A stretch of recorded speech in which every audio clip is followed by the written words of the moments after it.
খবর দিন ভোরের শুরুতেই আপনাদের হাথরাসের ছবি দেখাবো। হাথরাসে সেই 122 জনের পদপিষ্ট হওয়ার ঠিক আগের একটা ছবি দেখাই আপনাদের। মনে রাখবেন 80,000 মানুষের জমায়েত হবে সেই মতো অনুমতি নেওয়া হয়েছিল, কিন্তু দেখা গেল জমায়েত হয়েছে প্রায় 2.5 লাখ মানুষের। দেখতে পাচ্ছেন কি অবস্থা, এই ভিড়, এই মব কন্ট্রোল হবে কিভাবে? এত মানুষ, এত ভক্ত সমাগম, এদের কিভাবে কন্ট্রোল করা যাবে? মৈত্রেয়ী, এই আমার প্রতিনিধি মৈত্রেয়ী রয়েছেন আমার সঙ্গে, আমার হাথরাস থেকে রয়েছেন। মৈত্রেয়ী, তুমি যখন বিভিন্ন ভক্তদের সঙ্গে কথা বলেছো, তুমি নিশ্চয়ই তাদের কাছ থেকে এই ইনফরমেশন পেয়েছো যে এর আগেও দেখা গিয়েছে যে যত মানুষের জমায়েতের অনুমতি ছিল তার চেয়েও বেশি মানুষ জমায়েত হয়েছে। তো এক্ষেত্রেও দেখা যাচ্ছে 80,000-এর জায়গায় প্রায় 2.5 লাখ। সেই মতো আয়োজক যারা ছিলেন সেই মতো ব্যবস্থা তারা করেননি, করলে তো এই দিনটা দেখতে হতো না।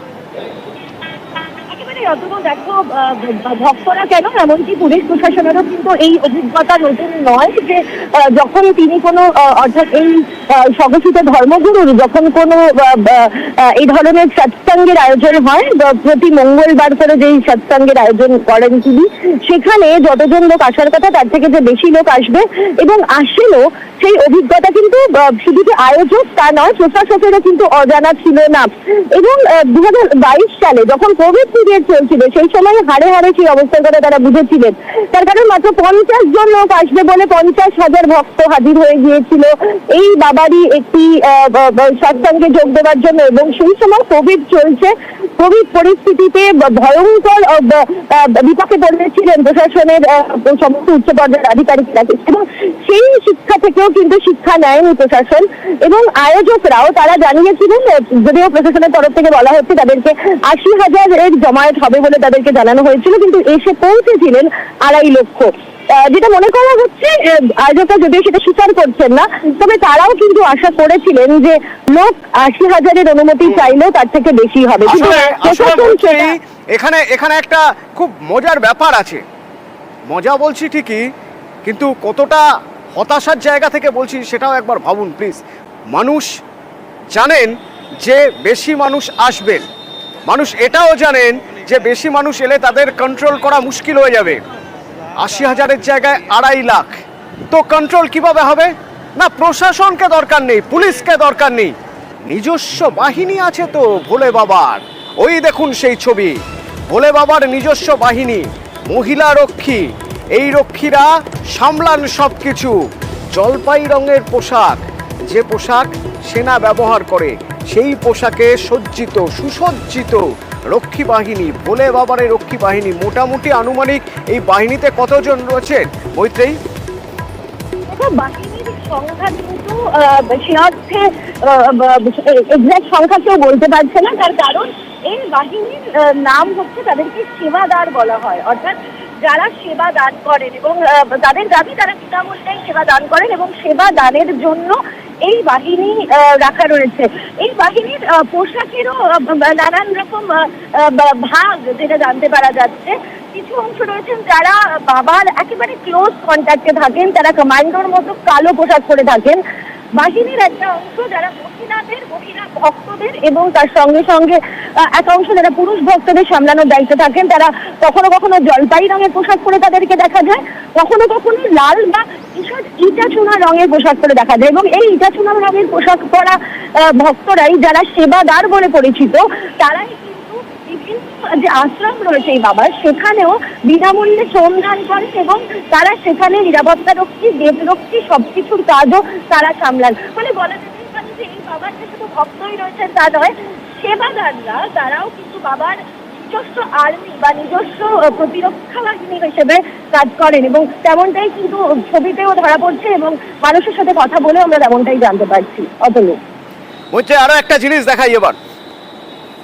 ফর্ম দেখুন, একটা ফর্ম, সৎসঙ্গে যাওয়ার জন্য এই ফর্ম ফিল আপ করতে হয়। ফর্মে দেখুন মহিলাদের ছবি। এই ফর্ম কোথা থেকে পাওয়া যায়? এই ফর্ম ফিল আপ করে কোথায় দিতে হয়?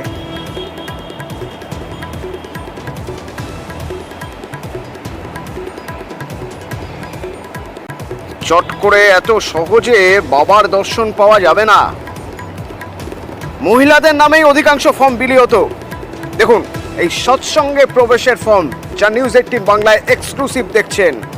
ছবি সমেত ফর্মে শিলমোহর নিতে হতো মহিলাদের, আর ভোলে বাবা দরবার চালাতেন দোলনা চেয়ারে বসে। हर्षवर्धन के घर दौसा में जहां भोले बाबा दरबार लगाते हैं, उसके अंदर की तस्वीर आपको बताते हैं। ये दरबार की तस्वीर है, दरबार नहीं है क्योंकि ये दरबार शुरू होने से पहले हर्षवर्धन गिरफ्तार हो गया, बाबा फरार हो गए। और ये तस्वीर है, आप देखिए कि टेंट लगे हुए पूरा यहाँ पर, अभी भी ये बाबा का ये झूला लगा हुआ है, यहाँ पर बैठते थे, फूलों की माला से बिल्कुल सजाया हुआ दरबार। 4 महीने पहले ये तैयार हुआ था। यहाँ पर आप देखिए कि पूरा किस तरीके से अभी भी पूरी तस्वीरें जो नज़र आ रही है, पूरी तरीके से आप देखिए कि सजा हुआ। यहाँ पर दिव्य दरबार लग रहा था, सामने बैठते थे। और ये हर्षवर्धन का बड़ा घर है यहाँ पर, जहाँ पर दरबार लगता था। और आप देखिए कि जगह जगह पर कुछ कागज़ भी बिखरे पड़े हैं, वो देखते हैं वो क्या है। आप देखिए कि ये कुछ पेपर इस तरीके से बिखरे पड़े हैं। हाँ, ये देखिए कि ये किस तरीके से ये प्रवेश, ये फॉर्म थे जो इसमें दरबार में शामिल होने आती थी महिलाएं, उनसे भराया जाता था। इसके अंदर आप देखिए कि नारायण हरि सरकार की संपूर्ण ब्रह्मांड में सदा सदा के लिए जय जय जय जय जय सरकार। तो ये उसमें अब इसमें फ़ोटो लगा दी जाती थी, आईडी कार्ड, उसके बाद में पूरा नाम, डिटेल्स, आधार कार्ड नंबर, और नीचे आप देखिए कि किस तरीके से सेवादारों की सील होती थी। आप देखिए कि ये मुख्य सेवादार, इनकी सील के साथ में। কিভাবে হলো হাতছাড়ার এই বিপর্যয় তা জানতে এবার 3 সদস্যের একটি তদন্ত কমিটি উত্তরপ্রদেশ সরকারের।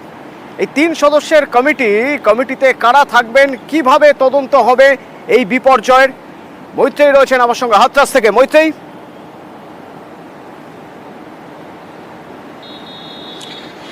দেখো, এখনো গতকালই যোগী আদিত্যনাথ তিনি ঘোষণা করেছিলেন যে বিচার বিভাগীয় তদন্ত হবে এই গোটা ঘটনার, এবং তিনি ষড়যন্ত্রের কথা উল্লেখ করেছিলেন। তিনি বলেছিলেন যে কোথাও ষড়যন্ত্র হচ্ছে কিনা সেটা খতিয়ে দেখা হবে, এবং সেই সব বিষয় নিয়ে কিন্তু তদন্ত করার জন্য এবার রাজ্যপাল তিনি অ্যাপয়েন্ট করেছেন 3 সদস্যের একটি তদন্ত কমিটি, বিচার বিভাগীয় তদন্ত কমিটি, যার মাথায় রয়েছেন জাস্টিস ব্রজেশ কুমার শ্রীবাস্তব, যিনি এলাহাবাদ হাইকোর্টের বিচারপতি। এছাড়াও রয়েছেন অবসরপ্রাপ্ত আইএএস হেমন্ত রাও এবং অবসরপ্রাপ্ত আইপিএস ভুবেশ কুমার সিং।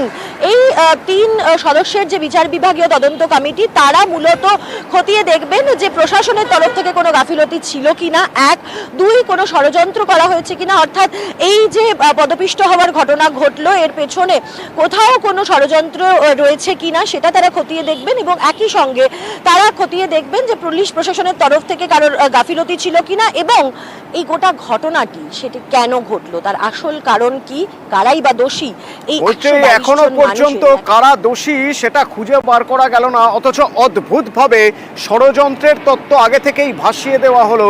তাও ভাসিয়ে দেওয়া হলো ভোলে বাবার আইনজীবীর মাধ্যমে। আর ভোলে বাবা, যার সৎসঙ্গ, যার সান্নিধ্য পাওয়ার জন্য, যার দর্শন পাওয়ার জন্য এই হুড়োহুড়ি, সেই হুড়োহুড়ি থেকে পদপিষ্ট না। প্রথম যে এফআইআর তদন্তের জন্য, সেই এফআইআরে ভোলে বাবার নামই নেই, নাম রয়েছে আয়োজকদের। মানে ভোলে বাবা আয়োজকদেরও ঊর্ধ্বে, তার নাম নেই, অথচ তার আইনজীবী ষড়যন্ত্রের তত্ত্ব ভাসিয়ে দিচ্ছেন। কিভাবে হচ্ছে তদন্ত? আচ্ছা মৈত্রেয়ী, আমি প্রথমে একটু জানতে চাইবো যে এই ভোলে বাবা তো ভ্যানিশ, তাকে তো আর দেখাই যাচ্ছে না। পুলিশও জানে না, সত্যি কি পুলিশও জানে না ভোলে বাবা কোথায়, নাকি পুলিশ তো আশ্রমের বাইরে রয়ে গেছে, গার্ড দিয়ে রয়েছে যাতে কেউ কোনো অশান্তি না করে, অর্থাৎ পুলিশ প্রোটেকশন দিচ্ছে কি?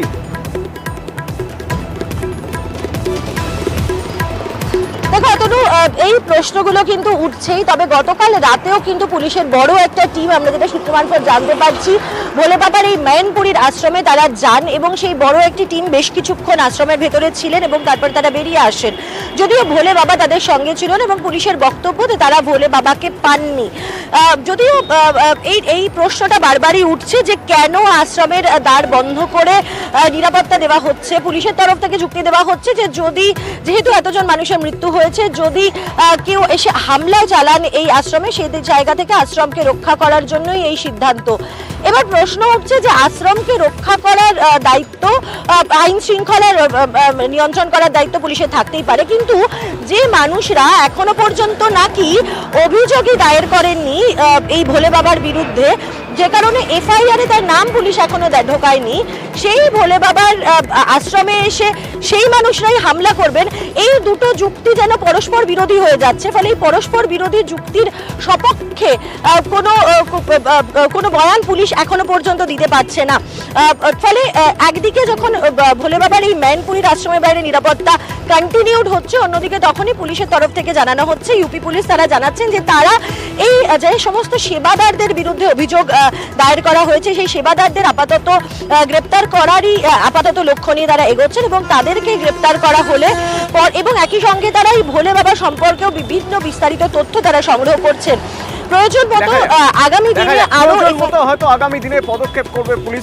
আমাদের অপেক্ষা থাকবে পুলিশ কি পদক্ষেপ করে দেখার জন্য। ধন্যবাদ মৈত্রেয়ী।